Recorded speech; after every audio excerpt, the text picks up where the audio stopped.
Manta Ray jacket, shirt at pati na ang Epic Mac 10. At lahat to ay kasama dun sa bagong event na tawagin nating Summer Dreams. Andito yan sa pinakababa.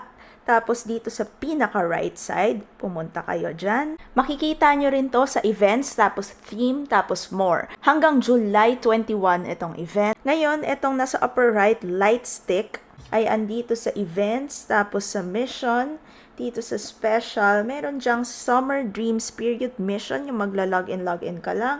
At meron din yung daily na makikipaglaro ka with friends, maglalaro ka MP or even BR. Reset na to everyday 8 AM. Ngayon, explain ko yan mamaya. Pero bago yun, yung light stick galing sa missions, magagamit nyo yan dito sa build. So, pag pinindot nyo, magagamit yung light stick sa upper right. Ito.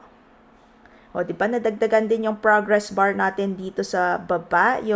Tas may na-unlock din tayo. Kunwari, itong juice bar, na-unlock ko yan. Tapos dito sa percentage, pag pinindot nyo, merong congratulations at meron ding item. 20% naman, makikita nyo, meron tayong dream na item. Ito yung nasa baba ng light stick. Makikita nyo dyan.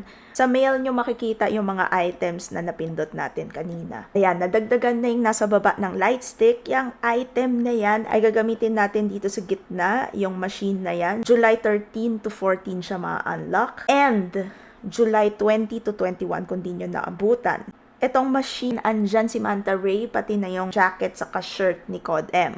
Ngayon, kung di nyo naabutan yung dates na yan, pwede naman natin tapusin itong pag-build natin kasi nasa dulo itong Mac 10 na Epic Metal Ripples. So, ganun lang, pindot lang ng pindot hanggang maubusan kayo. Pag naubusan kayo ng light stick, ibig sabihin, kailangan nyo nang maglaro ulit. Ganun lang kasimple itong event.